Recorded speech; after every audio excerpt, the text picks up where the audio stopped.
Hello students, आज जो हम लोग टॉपिक के बारे में डिस्कस करेंगे वो हम लोगों का electric charge and field class 12th का पहला चैप्टर है इलेक्ट्रोस्टैटिक फर्स्ट, जिसका नाम है चैप्टर का इलेक्ट्रिक फील्ड एंड चार्ज।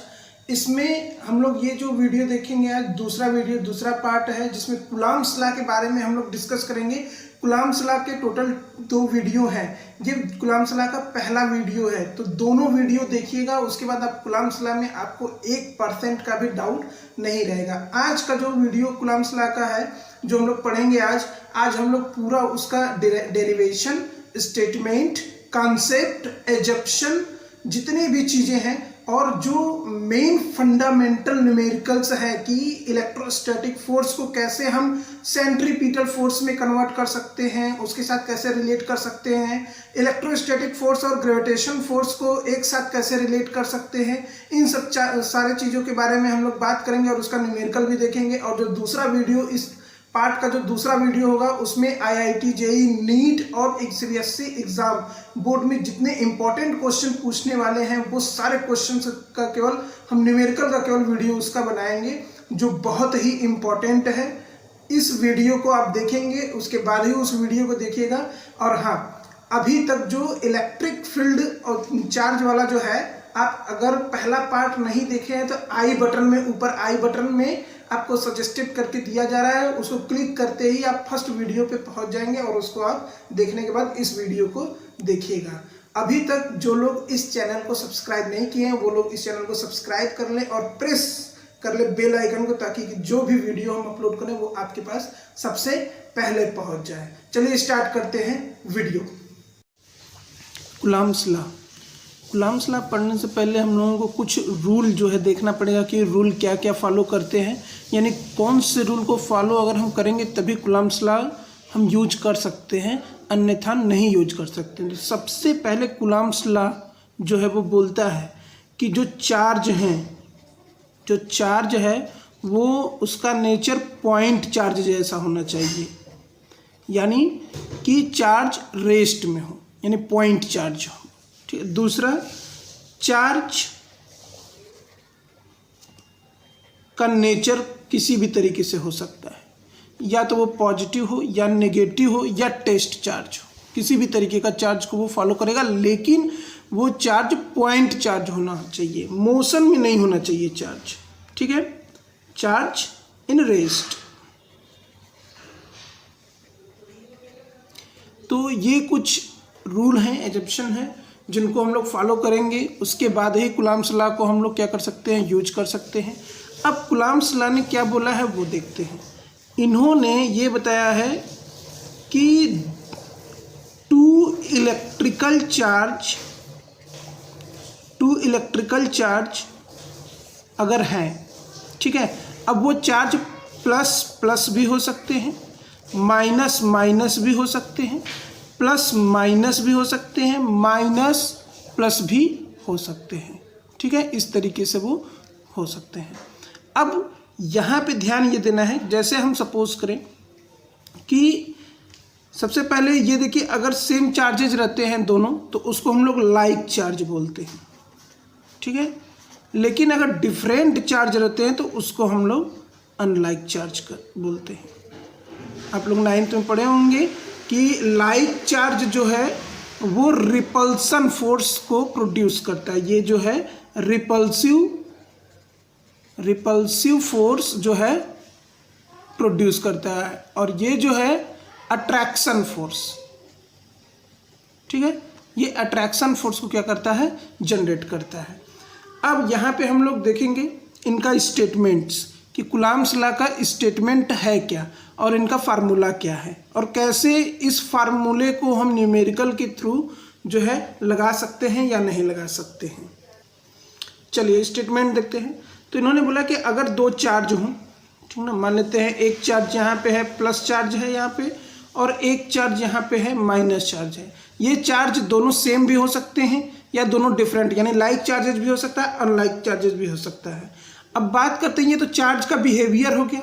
अब इस चार्ज का कोई ना कोई रिजल्टेंट होगा। मान लेते हैं इसका रिजल्टेंट कितना है, Q1 है, और इसका रिजल्टेंट जो है वो क्या है, Q2 है। इनके बीच का सेपरेशन जो है वो हम R मानते हैं। ठीक है। अब यहाँ पे जो है कूलम्ब्स लॉ जो है अब अपना स्टेटमेंट देंगे और बताएंगे कि क्या क्या चीज़ें ज़रूरी हैं।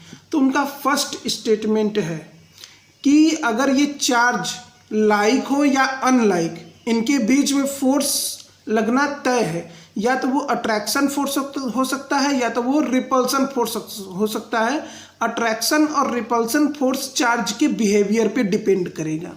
ठीक है, तो यहाँ पे फोर्स एक जो है मान लेते हैं प्लस माइनस है, तो अट्रैक्शन फोर्स यहाँ पे अप्लाई होगा। तो ये फोर्स इलेक्ट्रॉन के रेस्ट में होने के कारण जनरेट हो रहा है, इसलिए इसको इलेक्ट्रोस्टैटिक फोर्स बोला जाएगा। इलेक्ट्रोस्टैटिक फोर्स, पहला रूल इनका है कि जो इलेक्ट्रोस्टैटिक फोर्स है ये डायरेक्टली प्रोपोर्शनल होता है द प्रोडक्ट ऑफ चार्जेज। ठीक है, दोनों चार्ज के प्रोडक्ट के डायरेक्टली प्रोपोर्शनल होता है इलेक्ट्रोस्टैटिक फोर्स, यानी दोनों चार्ज के बीच में जो फोर्स जनरेट या प्रोड्यूस हो रहा है ये फोर्स इन दोनों चार्ज के रिजल्ट के मल्टीप्लाई के डायरेक्टली प्रोपोर्शनल होगा।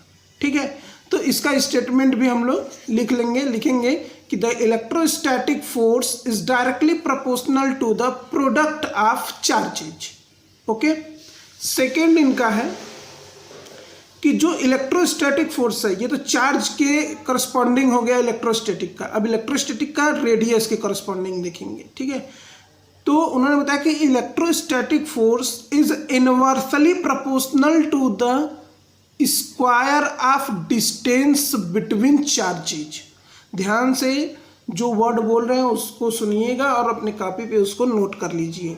ठीक है, the electrostatic force is inversely proportional to the square of distance between charges, यानी दोनों चार्ज के बीच का जो डिस्टेंस है उसके स्क्वायर जो होंगे वो इनवर्सली प्रोपोर्शनल होगा इलेक्ट्रोस्टैटिक फोर्स के। ये हो गया इक्वेशन नंबर सेकेंड। अगर हम बात करें from equation first and second, ठीक है, तो फर्स्ट और सेकेंड इक्वेशन देखेंगे तो देखिए दोनों को हम इस तरीके से लिख सकते हैं, F is proportional to Q1 Q2, ये पहला इक्वेशन हो गया, और F is inversely proportional to R square, ये दूसरा इक्वेशन हो गया। तो ये एक इक्वेशन मिला है। इस इक्वेशन को अब हम आगे बढ़ाएंगे। जैसे आप जानते हैं कि प्रोपोर्शनल हटता है इक्वल टू लगता है तो एक कांस्टेंट आता है। ठीक है, तो बढ़ाते हैं कांस्टेंट, यहाँ पे हो गया इक्वल टू एक कांस्टेंट हो गया K Q1 Q2 by R square. ठीक है, ये है फार्मूला इलेक्ट्रोस्टैटिक फोर्स का, ये फार्मूला है इलेक्ट्रोस्टैटिक फोर्स का। ठीक है, अब आगे चलते हैं। अभी इसके बारे में और ज़्यादा हम लोगों को पढ़ना है A to Z, क्योंकि इस वीडियो में हम कूलम्ब्स लॉ को पूरा पढ़ेंगे न्यूमेरिकल के साथ। ठीक है, हो सकता है अगर वीडियो लॉन्ग हो जाए तो इसका दूसरा पार्ट भी हम बनाएंगे। फिलहाल आगे चलते हैं। देखिए ये फार्मूला हमको मिला। ठीक है, अब यहाँ पे K क्या है, K के बारे में हम बात करेंगे, क्योंकि F हमको पता है इलेक्ट्रोस्टैटिक है फोर्स, ये चार्जेज हैं और ये चार्जेज के बीच का सेपरेशन है R। अब K निकालते, K एक कांस्टेंट है। ठीक ना, इस कांस्टेंट को इलेक्ट्रोस्टैटिक कांस्टेंट बोला जाएगा। ठीक है, इस K का जो वैल्यू होता है वो होता है 1/4 पाई एप्सिलॉन नॉट। ध्यान से देखिएगा, यहाँ पे इसका बहुत बड़ा यूज है, क्योंकि कहीं कहीं एप्सिलॉन लिखा रहता है, कहीं कहीं एप्सिलॉन नॉट, नीचे ओ लगाए तो उसको नॉट बोलते हैं। तो नॉट का मतलब होता है, इस ओ का मतलब होता है कि इसका जो वैल्यू है ये या तो वैक्यूम में होगा या तो एयर में होगा। ठीक है, तो देखते हैं। एप्सिलॉन नॉट जो होता है ये होता है परमिटिविटी। ठीक है, परमिटिविटी क्या होता है उसके बारे में हम लोग बात करेंगे। पहले इसका वैल्यू हम लोग जान लें कि इसका वैल्यू क्या होता है। ठीक है, तो वैल्यू जो है एप्सिलॉन नॉट का होता है 8.85 इंटू 10⁻12। ठीक है, इसका फिक्स वैल्यू है। किसके लिए? जब ये परमिटिविटी एयर में हो या वैक्यूम में हो। ठीक ना, तब इसका वैल्यू ये होगा। लेकिन अगर मीडियम चेंज हो गया तो इसका वैल्यू भी क्या हो जाएगा, चेंज हो गया। यानी एप्सिलॉन नॉट जो है, परमिटिविटी जो है वो मीडियम के ऊपर डिपेंड करता है। तो सबसे पहले देखते हैं आपकी परमिटिविटी क्या होता है। ठीक है, अगर आप चाहेंगे तो के का वैल्यू भी निकाल सकते हैं। इसका वैल्यू रख दीजिए यहाँ पे। देखिए के का वैल्यू निकालना है तो अब क्या करेंगे, 1/4 पाई का वैल्यू आप जानते हैं इंटू एप्सिलॉन नॉट का वैल्यू जब यहाँ रखेंगे तो एकदम फिक्स वैल्यू जो रिजल्ट आएगा वो आपका आएगा 9 × 10⁹। तो इसको याद रखे रहिएगा, न्यूमेरिकल में इसका बहुत यूज होगा। k = 9 × 10⁹। इन सब के यूनिट के बारे में भी बात करेंगे, लेकिन पहले परमिटिविटी बता देंगे। परमिटिविटी क्या होता है? परमिटिविटी मतलब परमिशन। आप जब कोई भी एप्लीकेशन अपने मोबाइल में इंस्टॉल करते हैं तो वो सबसे पहले परमिशन को अलाउ करने के लिए बोलता है। सेम उसी तरीके से यहाँ पे भी है। देखिए यहाँ पे एक रीजन है, ठीक है, यहाँ पे कुछ चार्जेज हैं और ये अभी एयर में है। तो एयर में है तो फ्री खूब अच्छे से घूम रहा है। इस समय इसका वैल्यू जो है 8.85 × 10⁻12 के इक्वल टू है, खूब अपना घूम रहा है। लेकिन जैसे ही घूमते घूमते मान लेते हैं ये वाटर है, ठीक ना, इसका वाटर का रीजन अलग है। ये जैसे ही इसके अंदर आएगा, ठीक है, तो ये क्या करेगा, इसको अंदर तो ले लेगा। अब ये अपने चार्ज को परमिशन देगा। वाटर अपने चार्ज को परमिशन देगा कि अब आप इस वाले चार्ज पे, जो हमारे अंदर चार्ज आया हुआ है, उस पे आप अटैक कीजिए और इसके चार्ज को जो है डिक्रीज कीजिए। तो जैसे ये इसके अंदर आएगा ये अपने चार्जेज को परमिशन देगा। यहाँ पे परमिशन का मतलब ये नहीं है कि इसके रीजन में आने के लिए अलाउ करना। यहाँ पे परमिशन का मतलब ये है कि ये यहाँ से इसके रीजन के अंदर तो आ जाएगा, लेकिन ये जो है, जो भी मटेरियल होगा, जो भी मीडियम होगा, वो मीडियम अब अपने चार्ज को परमिशन, अपने पार्टिकल को परमिशन देगा कि अब आप लोग इस पे अटैक कर सकते हैं और इसके फोर्स को कम कर सकते हैं। क्योंकि चार्ज कम होगा तो फोर्स कम हो जाएगा, डायरेक्टली प्रोपोर्शनल टू है। तो कोई भी अगर चार्ज एयर से या वैक्यूम से किसी दूसरे मीडियम में जाता है तो उसका इलेक्ट्रोस्टैटिक फोर्स जो है वो कम हो जाएगा। क्योंकि सबसे जो होता है, अगर देखा जाए तो एयर जो है कांस्टेंट है, इन सब का वैल्यू जो होता है 1 होता है। ठीक है, यहाँ पे रिलेटिव का जब बात करेंगे तब उसमें पता चलेगा कि ये 1 क्या चीज़ें हैं। ठीक है, अब बात करते हैं थोड़ा सा आगे कि इन सब का यूनिट क्या है, वैल्यू क्या है, कैसे इसको आगे पढ़ेंगे। ठीक है, परमिटिविटी आपको पता चल गया। अब इसके प्रॉपर्टी के बारे में भी हम डिस्कस करेंगे। चलिए, आपको मिला क्या, देखिए F = K Q1 Q2/r² मिला। K का वैल्यू आपको मिल गया 1/K 4 पाई epsilon naught into Q1 Q2/r²। और ये जो है 1/4 पाई एप्सिलॉन नॉट, इसका वैल्यू आपको फिक्स मिल गया है 9 × 10⁹। और केवल एप्सिलॉन का हम बात करें, ठीक है, ये जो वैल्यू है 1/4 पाई एप्सिलॉन नॉट का ये वैल्यू है। और केवल एप्सिलॉन नॉट का अगर हम बात करें यहाँ पे तो इसका वैल्यू 8.85 × 10⁻12 होगा। ठीक है, अब देखते हैं आगे कि यूनिट क्या है। तो फोर्स है भाई, तो फोर्स का यूनिट जो होगा वो आपका न्यूटन होगा, ये तो फिक्स है। ठीक है, अब यहाँ पे हम K का यूनिट निकालेंगे तो ध्यान से देखिएगा कि यहाँ से K = होगा क्या, K = हम लिखेंगे Fr² Q1 Q2। ठीक है, तो K का यूनिट आपको निकालना है। अगर तो F का यूनिट लिखेंगे न्यूटन, R का यूनिट होगा लेंथ है तो मीटर, स्क्वायर है तो मीटर स्क्वायर हो जाएगा। Q चार्ज है कूलाम इंटू कूलाम यानी कूलाम स्क्वायर। यानी जो यूनिट ऑफ K है इसका न्यूटन मीटर स्क्वायर पर कूलाम स्क्वायर होगा। ठीक है, यानी जो इसका वैल्यू है K का, उसको हम लिखेंगे 9 × 10⁹ न्यूटन मीटर स्क्वायर पर कूलाम स्क्वायर, ये होगा। अब इसी तरीके से एप्सिलॉन नॉट का भी वैल्यू है तो उसका भी यूनिट होगा, तो उसके यूनिट का हम लोग बात करते हैं। ये देखिए K = क्या है 1/4 पाई एप्सिलॉन नॉट है।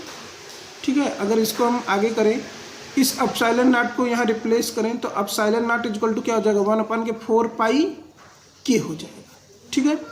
अब यूनिट इसका लिखना है आपको, तो 1 हो गया अपान 4, आप कांस्टेंट है, पाई कांस्टेंट है, इसका यूनिट होगा नहीं। के का यूनिट आप निकालें अभी न्यूटन मीटर स्क्वायर पर कूलाम स्क्वायर। ये कूलाम स्क्वायर कहाँ चला जाएगा, ऊपर चला जाएगा। और इस तरीके से एप्सिलॉन नॉट का जो यूनिट होगा वो हो जाएगा, यहाँ से देखिए कूलाम स्क्वायर ऊपर चला गया, कूलाम स्क्वायर पर newton metre square, just opposite. यानी जो के का यूनिट होगा, वो के का यूनिट का अगर हम रेसिप्रोकल कर दें तो वो एप्सिलॉन नॉट हो जाएगा।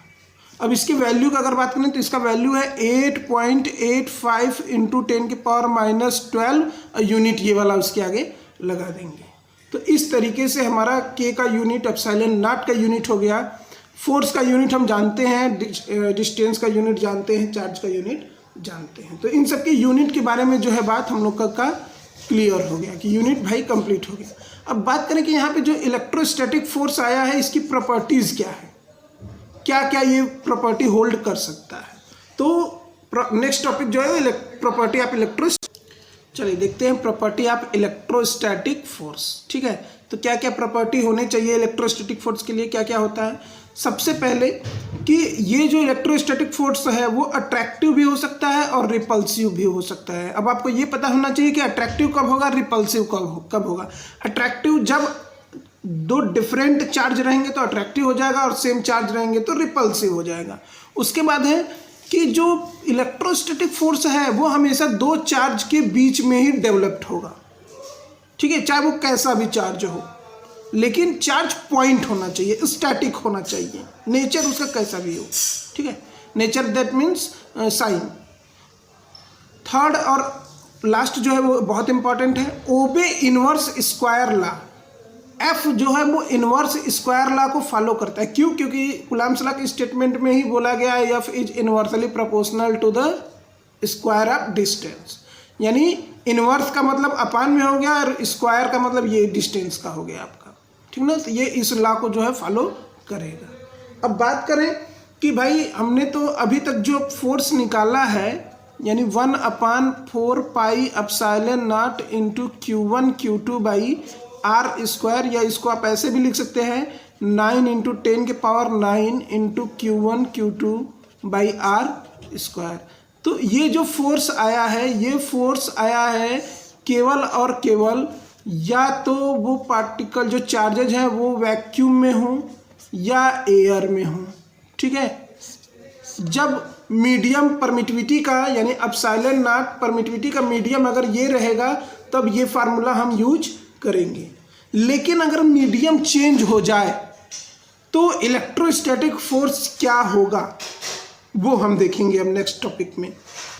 चलिए देखते हैं। देखिए कोई यहाँ पे दिया गया है, जो टॉपिक नेम है इफ़ मीडियम इज चेंज। तो सबसे पहले आप ये जानते हैं कि भाई वैक्यूम के लिए जो ये V यहाँ पे लगा रहे हैं मतलब वैक्यूम का इलेक्ट्रोस्टैटिक फोर्स है।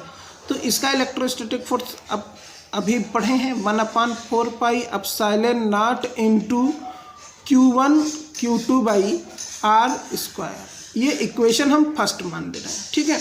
अब मान लेते हैं कि इलेक्ट्रोस्टैटिक अगर मीडियम चेंज हो गया तब क्या होगा। तो बस आपको ध्यान यही रखना कि सब चीज़ें सेम रहेंगी, बस परमिटिविटी जो है वो चेंज हो जाएगा। यानी 1/4 पाई एप्सिलॉन, ठीक ना। अगर नहीं समझ में आ रहा है तो देखिए इसको हम लोग एप्सिलॉन बोलते हैं, एप्सिलॉन, ठीक है। 1/4 एप्सिलॉन। एप्सिलॉन जो है ये परमिटिविटी ऑफ मीडियम है, और ये जो एप्सिलॉन नॉट है ये है परमिटिविटी ऑफ वैक्यूम और एयर, ठीक है। तो into Q1 Q2 by R square, equation number 2 हो गया आपका। ये दोनों इक्वेशन को डिवाइड कर दीजिए, यानी from equation first divided by second, ठीक है। तो जैसे ही आप डिवाइड करेंगे तो F वैक्यूम अपान के F मीडियम हो जाएगा इज इक्वल टू, ध्यान से देखिएगा यहाँ पे Q1 Q2 by R square इसमें भी है, Q1 Q2 by R square इसमें भी है। तो ये दोनों तो अपान में होंगे तो पूरा कैंसिल हो जाएगा, बस बचेगा क्या, ये आपका 4 पाई एप्सिलॉन नॉट, फिर पूरे अपान के 1 अपान के 4 पाई एप्सिलॉन। ठीक है, अब देखिए इसको हम ऐसे लिख सकते हैं 1 अपान 4 पाई epsilon naught into 4 pi epsilon by 1। तो 4 पाई से 4 पाई आपका कैंसिल हो गया, आपको मिला क्या, देखिए यहाँ पे एप्सिलॉन बाई एप्सिलॉन नॉट मिला, यानी एफ वी अपान के F M is equal to epsilon by epsilon naught, ये चीज़ आपको मिला। अभी इसके बारे में थोड़ा सा यहाँ पे देखिएगा, ये जो वैक्यूम इलेक्ट्रोस्टैटिक फोर्स और मीडियम इलेक्ट्रोस्टैटिक फोर्स है, ये एक रेशियो है और इस रेशियो को हम लोग बोलेंगे रिलेटिव, मतलब एक दूसरे से रिलेट कर रहे हैं। ठीक है, तो रिलेटिव परमिटिविटी ये हो जाएगा आपका एप्सिलॉन बाई एप्सिलॉन नॉट, यानी ये कांस्टेंट वैल्यू है, के मान लेते हैं, के डैश मान लेते हैं। ठीक है, तो देखिए यहाँ पे क्या हो जाएगा, रिलेटिव हो गया आपका, रिलेटिव को जो है हम लोग एप्सिलॉन आर से डिनोट करते हैं और ये हो जाएगा एप्सिलॉन बाई एप्सिलॉन नॉट। ठीक है, ये आपका रिलेटिव परमिटिविटी है जो F V by F M के इक्वल टू है। अब यहाँ पे जो रिलेटिव डेंसिटी है, ये रिलेटिव डेंसिटी रिलेटिव परमिटिविटी, हालांकि रिलेटिव डेंसिटी जैसा होता है उसी तरीके से ये भी बिहेव करता है, उसके बारे में अभी हम नेक्स्ट पेज पे बताएंगे। इस रिलेटिव परमिटिविटी को डाई इलेक्ट्रिक भी बोला जाता है, डाई इलेक्ट्रिक कांस्टेंट। आप रिलेटिव परमिटिविटी को डाई इलेक्ट्रिक कांस्टेंट भी बोल सकते हैं। हर मीडियम का अलग अलग होता है, कुछ एग्जाम्पल्स भी हैं जो कि हम बताएंगे। अभी हम बात करेंगे कि भाई ये जो रिलेटिव परमिटिविटी है ये कैसे फाइंड होगा और कैसे इसको हम लोग आगे बढ़ाएंगे, कैसे ये रिलेट करता है रिलेटिव डेंसिटी से, तो उसके बारे में भी डिस्कस करेंगे हम लोग। चलिए देखिए यहाँ पे रिलेटिव परमिटिविटी फार्मूला भी हम लोग निकालें। ये क्या है आपका, परमिटिविटी ऑफ मीडियम, ये आपका परमिटिविटी ऑफ एयर और वैक्यूम। जब आप डेंसिटी पढ़ते हैं, रिलेटिव डेंसिटी पढ़ते हैं, तो उसमें क्या होता है कि मीडियम का डेंसिटी अपान के वाटर का डेंसिटी, यानी वाटर आपका यहाँ पे क्या है, बेस है, कांस्टेंट है। उसी तरीके से यहाँ पे आपका जो कांस्टेंट है वो वैक्यूम का परमिटिविटी है। ठीक है, यानी आपको अगर किसी भी मीडियम का परमिटिविटी निकालना है तो आप क्या करेंगे, किसी भी मीडियम का परमिटिविटी आपको निकालना है, एप्सिलॉन निकालना है, तो आप लिख सकते हैं यहाँ पे epsilon naught into epsilon R, ये आपका फार्मूला हो गया। अब कुछ एग्जाम्पल हैं कि क्या क्या होता है, जैसे वाटर का मीडियम में जो है एप्सिलॉन आर का वैल्यू क्या होता है, यानी रिलेटिव परमिटिविटी ऑफ वाटर क्या होता है। ठीक है, उसी तरीके से एक दो और एग्जाम्पल हैं।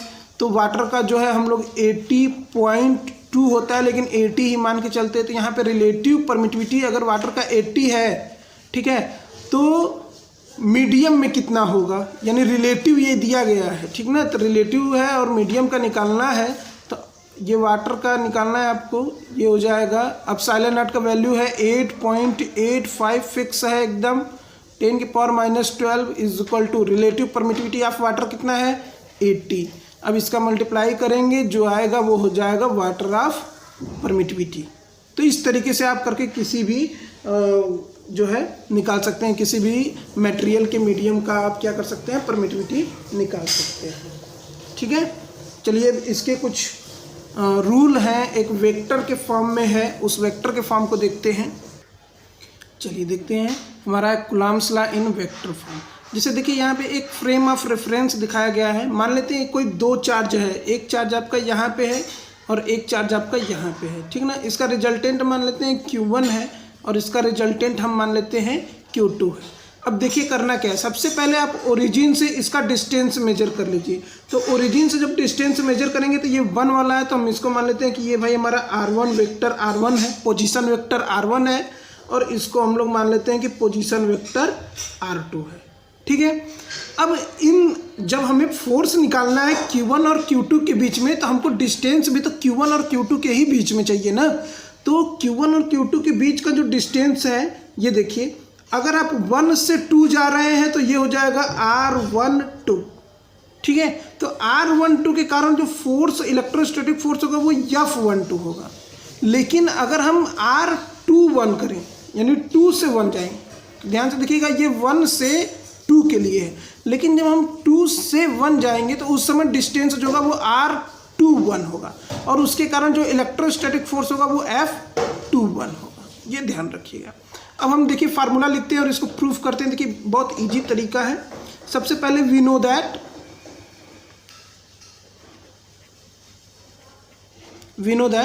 कि F इज इक्वल टू, अब जानते हैं क्या आता है, K मतलब 1/4πε0 Q1 Q2 by R square. ठीक है, तो हम पहले सिस्टम के लिए लिखेंगे, यानी कि पहले फोर्स हम निकालेंगे 1 से 2 के लिए। ठीक है, 1 से 2 निकालिए, देखिए क्या हो रहा है, क्या मिल रहा है आपको, K Q1 Q2 अपान के R12 का स्क्वायर। ठीक है, यहाँ पे डिस्टेंस जो होगा R12 हो जाएगा। अब यहाँ पे एक चीज़ देखिएगा कि यहाँ से आप इस तरीके से जा रहे हैं, ठीक ना, और इधर से भी आप इस तरीके से जा रहे हैं, और यहाँ आप 1 2 के लिए कर रहे हैं तो ये फार्मूला मिल रहा है, इधर जा रहे हैं। तो अगर हम वेक्टर रूल देखें तो वेक्टर रूल में देखिए 11th में आप पढ़े हैं कि जो दो वेक्टर एक डायरेक्शन में हो उनका सम ब्लॉक करने वाले वेक्टर के बराबर होता है, यानी R1 जो होगा R1 plus R12 is equal to R2 हो जाएगा। ठीक है, तो R12 आप निकालेंगे तो R12 इज इक्वल टू क्या होगा, R2 माइनस R1। आप इसको इस तरीके से भी समझ सकते हैं कि अगर आपको R12 निकालना है तो जो यहाँ पे लिखा हुआ है वो माइनस ये, अगर जैसे आप R21 निकालते तो पहले R2 लिखेंगे यहाँ पे, ठीक ना, और यहाँ पे हो जाएगा आपका माइनस R। ठीक है, यहाँ पे एक बार देख लीजिएगा कि R1 प्लस R12, तो ये R1 उस साइड चला जाएगा, माइनस हो जाएगा आपका। ठीक है, चलिए आगे देखते हैं यहाँ पे। अब इसमें आपको क्या करना है, वेक्टर के फॉर्म में। अभी यहाँ पे देखिए कि इस वाले, यहाँ तो वेक्टर है लेकिन इस वाले फॉर्मूले में इस साइड आपका वेक्टर नहीं है, तो आप क्या करेंगे, वेक्टर R से आप मल्टीप्लाई करिए। तो वेक्टर R से आप जैसे ही मल्टीप्लाई करेंगे तो आपको डिवाइड भी करना पड़ेगा। तो देखिए आपको क्या मिलेगा, F12 is equal to K Q1 Q2 upon के R12 का क्यूब हो जाएगा और यहाँ हो जाएगा वेक्टर R। ठीक है, ये हो गया इक्वेशन नंबर 1। सिमिलरली F21 अगर आपको निकालना है तो K Q1 Q2 अपान के R12 की जगह हो जाएगा 21 का क्यूब R वेक्टर।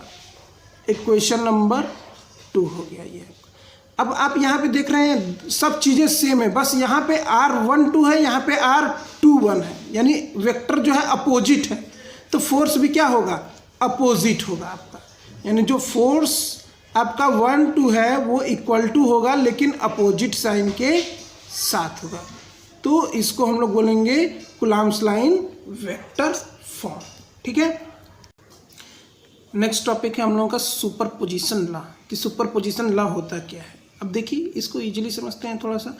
एक चार्ज है, सिस्टम का एक चार्ज है यहाँ पे, जिसका नाम हमने Qn दिया हुआ है। इस पे 3 चार्ज जो हैं लग रहे हैं, ठीक है, Q1 Q2 और Q3। आपको ध्यान ये देना है कि जो चार्ज, ये कौन सा चार्ज है, Qn आपका पॉइंट चार्ज है। ठीक है, तो Q1 और Qn पे फोर्स जो अप्लाई होगा, ये फोर्स हम मान लेते हैं 1 है तो फोर्स यहाँ पे अप्लाई होगा F1। Q2 है, Q2n पे अटैक कर रहा है तो इसका जो फोर्स होगा वो होगा F2। इसी तरीके से Q3 है, वो Qn पे जा रहा है तो उसका जो फोर्स होगा F3। ये सुपरपोजिशन है, ठीक ना। अब यहाँ पे सुपरपोजिशन क्या बोलता है कि जो पॉइंट पे फोर्स लग रहा है, यानी जो पॉइंट पे फोर्स लग रहा है वो सम ऑफ ऑल फोर्सेस के इक्वल होगा। यानी जितने भी नंबर ऑफ चार्जेज हैं उन चार्जेज के थ्रू किसी पॉइंट पे, देखिए एक चार्ज, दो चार्ज, तीन चार्ज, इन तीनों चार्ज की वजह से इस पॉइंट पे जो है एक फोर्स जनरेट हो रहा है, क्योंकि दो चार्ज के बीच में फोर्स लगता है आपका। तो यहाँ पे तीन चार्ज हैं, तीन चार्ज के बीच में एक चार्ज रखा हुआ है, ये इस पे फिर Q1 Qn एक फोर्स हो गया, Q3 Qn एक फोर्स हो गया, Q2 Qn एक फोर्स हो गया। तो तीन फोर्स टोटल अप्लाई हो रहे हैं। तो जितने भी, तीन भी हो सकते हैं फोर्स, इनफाइनाइट भी फोर्स हो सकते हैं। तो जितने भी फोर्स होंगे, अगर पॉइंट पे अगर पूछा जा रहा है कि पॉइंट पे फोर्स कितना होगा, तो आपको क्या करना है, बस उनका समेशन निकाल देना है। वो आपका सुपरपोजिशन लॉ होता है ये, ठीक है ना। अब यहाँ पे अगर हम बात करें कि F1 F2 F3 निकाला कैसे जाए, तो देखिए F1 इक्वल टू आपका क्या हो जाएगा, आपको ये डिस्टेंस मालूम होना चाहिए। जैसे मान लेते हैं ये डिस्टेंस हमारा R1 है, ये डिस्टेंस R2 है और ये डिस्टेंस हमारा R3 है। तो F1 इक्वल टू क्या होगा, फार्मूला आप जानते हैं K Q1 और Qn, केवल दो चार्ज के बारे में बात यहाँ पे हो रहा है। Qn अपान की डिस्टेंस कितना है, R1 का स्क्वायर। तो ये F1 का वैल्यू हो गया। उसी तरीके से F2 का अगर वैल्यू हम निकालें तो K Q2 Qn, दूसरे चार्ज का n पे, ठीक है, अपान के डिस्टेंस R2 का स्क्वायर। उसी तरीके से तीसरे का अगर हम बात करें तो K Q3 Qn, यानी पॉइंट चार्ज जो सेंटर पे है वो अपान के R2 का स्क्वायर, R3 का स्क्वायर, ठीक है। अब इन तीनों फोर्स का जो वैल्यू आएगा उनको ऐड कर देंगे तो हमें ये पता चल जाएगा कि इस पॉइंट पे फोर्स कितना अप्लाई हो रहा है सिस्टम के थ्रू। इसी को बोलते हैं सुपरपोजिशन लॉ, ठीक है। अब हम बात करेंगे, यहाँ पे एक क्वेश्चन है, ठीक है, क्वेश्चन के बारे में बात करें। बहुत इंपॉर्टेंट क्वेश्चन है जो हमेशा पूछा भी जाता है, बोर्ड में भी पूछा जाता है और कंपटीशन में भी पूछा जाता है क्वेश्चन, कि अगर एक चार्ज दूसरे चार्ज का साइक्लिंग, यानी एक सर्कुलर पाथ पे उसके चारों तरफ घूम रहा है, तो उसका स्पीड आपको फाइंड करने के लिए पूछ सकता है, रेडियस फाइंड करने के लिए पूछ सकता है, ठीक है। तो इसके लिए हम एक कॉमन फार्मूला पहले बनाएंगे कि फार्मूला क्या होगा। देखिए यहाँ पे पहले गिवन क्या क्या है। Q1 आपका चार्ज है जो कि सेंटर पे है, स्टेबल है। Q2 इसका रिवॉल्यूशन कर रहा है, रिवॉल्व कर रहा है यहाँ पे, और V स्पीड से रिवॉल्व कर रहा है, ठीक है। Q2 का जो मास है वो m है, इस सर्कुलर पाथ का जो रेडियस है वो r है, ठीक है। तो अब देखिए यहाँ पे पहले फोर्स कौन कौन सा अप्लाई होगा। पहले तो दो चार्ज हैं, तो दो चार्ज के बीच में जो फोर्स अप्लाई होता है उसको हम लोग बोलते हैं इलेक्ट्रोस्टैटिक फोर्स। एक फोर्स तो ये हो गया आपका, जिसको हम मान लेते हैं कि ये Fe है, ठीक है। दूसरा, ये सर्कुलर पाथ पे मूव कर रहा है। सर्कुलर पाथ पे अगर कोई मूव करता है तो उसमें जो फोर्स जनरेट होता है उसको हम लोग बोलते हैं सेंट्रीपिटल फोर्स, और इसको हम लोग डिनोट कर लेते हैं Fc से, ठीक है। ये आपका E है, ये आपका C है। अब देखिए क्या होगा, फार्मूला पहले देखिए क्या क्या है। फार्मूला इलेक्ट्रोस्टैटिक का जो फार्मूला है आपका वो है K Q1 Q2/r square, Coulomb's law के अकॉर्डिंग हो गया। सेंट्रीपिटल का अगर बात करें तो सेंट्रीपिटल का जो फोर्स होगा वो होता है mv²/r, ठीक है। तो एक ही सिस्टम है और दो ही पार्टिकल हैं, और इन्हीं दोनों पार्टिकल का इलेक्ट्रोस्टैटिक भी फोर्स है और इन्हीं दोनों पार्टिकल का सेंट्रीपिटल भी फोर्स है। तो फोर्स दो जनरेट हो रहा है लेकिन सिस्टम एक ही है। तो यहाँ पे जो इलेक्ट्रोस्टैटिक फोर्स होगा वो सेंट्रीपिटल फोर्स के बराबर होगा, ठीक है। बस आपको इसका वैल्यू उठा के यहाँ पे पुट कर देना है। तो इलेक्ट्रोस्टैटिक का वैल्यू रखेंगे तो K Q1 Q2/r² मिल जाएगा, और सेंट्रीपिटल जो है आपका mv²/r मिल जाएगा। एक r से देखिए एक r आपका कैंसिल हो गया, और यहाँ से v² m निकालना है। तो पहले देखिए क्या मिलेगा आपको, तो mv² हो गया आपका K Q1 Q2/r, ठीक है। और यहाँ से v² आपको मिल गया K Q1 Q2/mr। ये आपका हो गया स्पीड, यानी जो ये सेकेंड पार्टिकल मूव कर रहा है उसका जो स्पीड होगा वो आपका ये हो जाएगा। अगर इसी में रेडियस पूछता कि रेडियस क्या है, तो बस आप क्रॉस मल्टीप्लाई करके इसको इंटरचेंज कर लीजिएगा। r इज इक्वल टू देखिए क्या हो जाएगा, k q1 q2, k q1 q2 हो गया आपका। r इस साइड भेज दीजिए, v इधर भेज दीजिए, नीचे हो जाएगा आपका,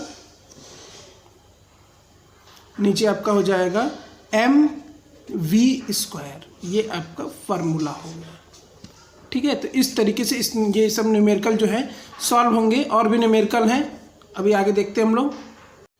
नेक्स्ट क्वेश्चन है question number 2। If electrostatic force F it's produced by 2 electrons and its separation is capital R, if distance is double then find new electrostatic force. ठीक है, चलिए देखते हैं कि ऐसे टाइप के क्वेश्चन कैसे लगाया जाए। तो सबसे पहले देखिए क्या गिवन है। सबसे पहले आपको गिवन है कि 2 इलेक्ट्रॉन्स यहाँ पे हैं, ठीक है, 2 इलेक्ट्रॉन्स हैं यहाँ पे जिनके चार्ज E है। आप जानते हैं कि E का जो चार्ज होता है वो आपका 1.6 × 10⁻19 कूलम होता है। इनके बीच का जो सेपरेशन है वो दिया गया है कैपिटल R और फोर्स दिया गया है F। ये आपका पहला कंडीशन है, ठीक है। दूसरे कंडीशन में आपको बोल रहा है कि अगर 2 इलेक्ट्रॉन जैसे हैं आपके और इनका जो रेडियस है यानी जो सेपरेशन है वो डबल कर दिया जाए, यानी कि R की जगह क्या कर दिया जाए, 2R कर दिया जाए, तो बताना है कि फोर्स कितना होगा। तो मान लेते हैं कि फोर्स जो होगा वो F' होगा जो नया है, और हमें यही F' का वैल्यू जो है फाइंड करना है, ठीक है। तो देखते हैं कि इसको कैसे फाइंड करते हैं। पहले इससे चलते हैं हम लोग, देखते हैं। सबसे पहले देखो इसको सॉल्व करेंगे हम लोग। F इज इक्वल टू जानते हैं फार्मूला क्या होता है, K Q1 Q2। यहाँ पे देखिए Q1 Q2 यानी ये भी E है ये भी E है, तो E इंटू E अपान के डिस्टेंस का स्क्वायर R है, R² हो जाएगा आपका, और ये आपका वैल्यू हो जाएगा आपका F is equal to K E² R², ठीक है। इसको आप मान लीजिए इक्वेशन नंबर 1, ठीक है, इसका यूज करेंगे हम लोग। आप चाहेंगे तो इन सब का वैल्यू आप रख सकते हैं, ठीक है। KE² का वैल्यू आप रखेंगे। जैसे अगर हमको निकालना होगा तो हम क्या करेंगे कि F is equal to K का वैल्यू होता है 9 × 10⁻9 इंटू E का वैल्यू होता है 1.6 × 10⁻19 का होल स्क्वायर अपान के R²। तो आप इसको कैलकुलेट करके भी यहाँ पे आप रख सकते हैं। देखिए जब आप इसको कैलकुलेट करेंगे तो जो F का वैल्यू होगा वो आपका आएगा, नीचे तो हो जाएगा आपका R² और ऊपर आपका देखिए क्या हो जाएगा 9 × 1.6 × 1.6, ये वाला दोनों हो जाएगा। यहाँ 19 2 × 38 हो जाएगा, यानी -38 और ये +9, ये हो गया आपका, ठीक है। जब आप इसको सॉल्व करेंगे तो आपका रिजल्ट जो है वो होगा R²। देखिए 9 × 1.6 × 1.6 जब मल्टीप्लाई करेंगे तो आपका रिजल्ट, देखिए आपका जो रिजल्ट आएगा 23.04 होगा इसका मल्टीप्लाई करने पे, और इसका जो -38 + 9 यानी 10⁻29। तो ये आपका फोर्स आया कब, जब सेपरेशन R था, ठीक है ना। जब सेपरेशन R था तब आपका ये फोर्स आया। अब डबल सेपरेशन के लिए देखते हैं, तो देखिए यही फार्मूला फिर से हम लोग लगाएंगे। F is equal to K into E into E Q1 Q2 by R²। यहाँ पे R जो है वो कितना 2 है, यानी 2R का स्क्वायर हो जाएगा, ठीक है। तो यहाँ पे देखिए क्या हो जाएगा, F is equal to K E² upon के 4R², ठीक है। अब यहाँ पे देखिए आपका जो वैल्यू होगा, यानी कि हम इसको ऐसे लिख सकते हैं 1/4 इंटू KE² अपान के R², ठीक है। तो KE² upon R² is equal to, देखिए यहाँ पे क्या आया था, ये KE² upon R² is equal to F आया था। तो यहाँ पे हम डायरेक्ट F लिख सकते हैं, यानी F ये आपका डैश है सब, तो F' is equal to 1/4F। अब आप क्या कर सकते हैं कि इस F का वैल्यू जो यहाँ पे आप निकाले हैं, ये वाला वैल्यू, उसको आप यहाँ पे पुट कर सकते हैं। ठीक है, तो जैसे ही आप पुट करेंगे वो आपका वैल्यू हो जाएगा 23.04 इंटू 10⁻⁻29 अपान के आपका हो जाएगा r²। ये एफ डैश का वैल्यू हो गया, यानी जो नया इलेक्ट्रोस्टैटिक फोर्स होगा वो 1/4 टाइम्स होगा ओरिजिनल इलेक्ट्रोस्टैटिक फोर्स की। ठीक है, अब हम लोग देखते हैं जो है कि दूसरा न्यूमेरिकल जो है वो ग्रेविटेशन से रिलेटेड है, कि इलेक्ट्रोस्टैटिक फोर्स को ग्रेविटेशन से कैसे हम लोग रिलेट कर सकते हैं। ठीक है, तो हमारा जो टॉपिक है वो है इलेक्ट्रोस्टैटिक रिलेटेड विथ ग्रेविटेशन। अभी इसके पहले हम लोग पढ़े थे इलेक्ट्रोस्टैटिक रिलेटेड विथ सेंट्रीपिटल, अब हम ग्रेविटेशन पढ़ेंगे। तो electrostatic force F is equal to आपका हो जाएगा Q1 Q2 अपान के r²। ठीक है, ग्रेविटेशन फोर्स क्या होता है? Gm1 m2 by r²। ठीक है, जब इन दोनों फोर्स को एक सिस्टम में यूज किया जाएगा, यानी कि एक ही सिस्टम में ये भी फोर्स अप्लाई हो और ये भी फोर्स अप्लाई हो, तो वो दोनों फोर्स क्या हो जाएंगे? इक्वल हो जाएंगे, यानी F electrostatic is equal to F gravitation. ठीक है, तब देखिए क्या मिलेगा आपको यहाँ से, दोनों इक्वल हो जाएंगे। तो इलेक्ट्रोस्टैटिक का फॉर्मूला है Q1 Q2 बाई r², और ये है आपका Gm1 m2 बाई r²। इस पर एक न्यूमेरिकल हम कराएंगे इसके बाद जस्ट। अब यहाँ से देखिए r² से r² आपका कैंसिल हो गया, आपका जो रिजल्ट है, रिजल्ट मिला आपको, इधर हम देखते हैं Q1 Q2 is equal to Gm1 m2। अब दोनों कांस्टेंट को एक साइड कर दीजिए, तो K by G is equal to m1 m2 upon के Q1 Q2। ठीक है, तो K का भी वैल्यू आपको पता है और G का भी वैल्यू आपको पता है।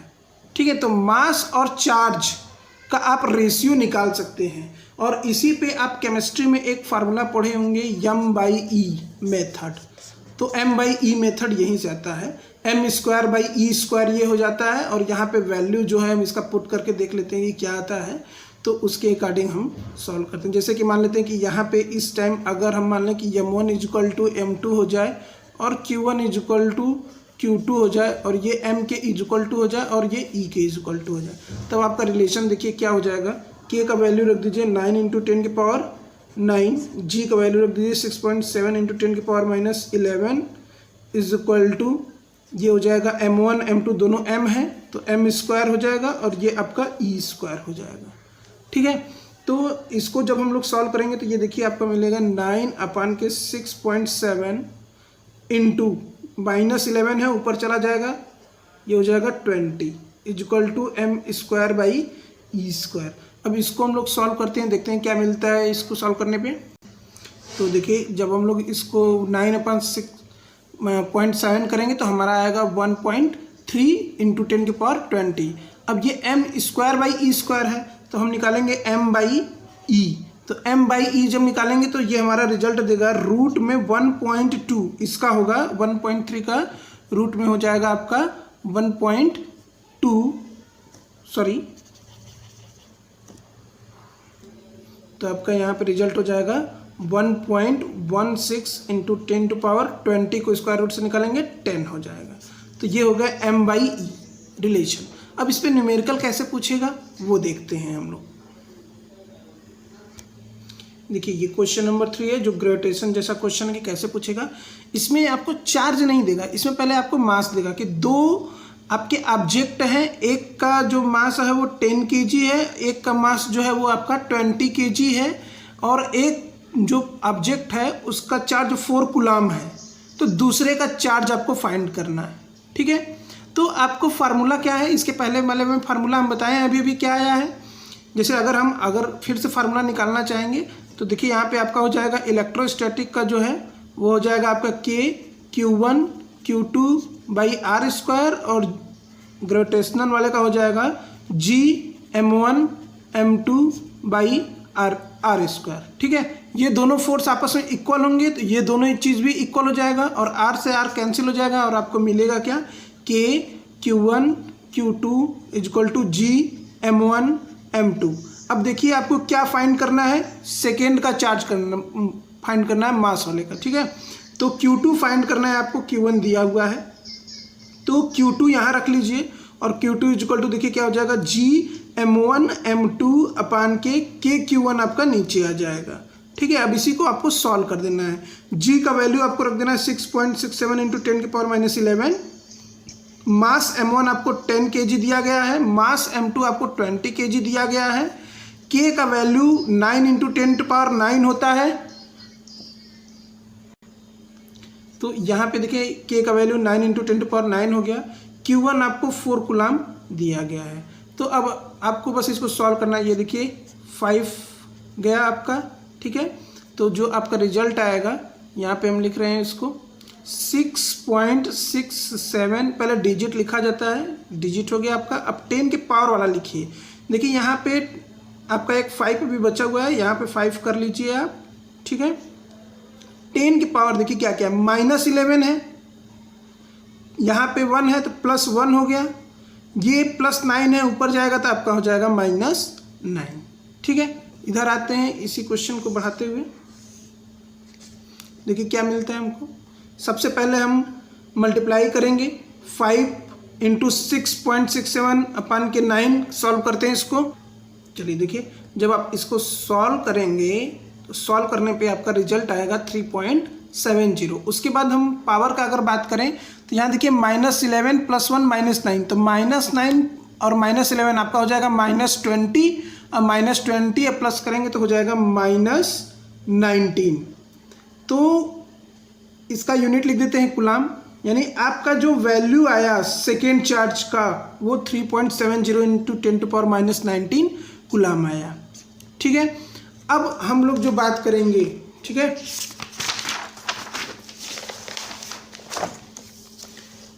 अब हमारा नेक्स्ट वीडियो जो होगा वो आपका इम्पोर्टेंट न्यूमेरिकल, जो कि कूलम्स लॉ का ही सेकेंड पार्ट होगा। ठीक है, तो दोनों वीडियो जब आप देखेंगे तब जाके आपका कूलम्स लॉ पूरा अच्छे से क्लियर होगा, और आप IIT नीट या JEE का प्रिपरेशन कर रहे हैं तब भी आपके लिए फ़ायदेमंद है, और बोर्ड के एग्जाम्स के लिए एकदम बेस्ट है। ठीक है, उसमें आप रेक्टेंगल, ट्रायंगल, सर्कल, जितने भी ज्योमेट्रिकल शेप हैं उसमें जो चार्जेज होंगे उन चार्जेज पे आप कॉर्नर और सेंटर पे कैसे हमको इलेक्ट्रोस्टैटिक फाइंड करना है, फोर्स कैसे निकालना है, वो सब आपको नेक्स्ट वीडियो में मिल जाएगा। ठीक है, तब तक के लिए थैंक यू।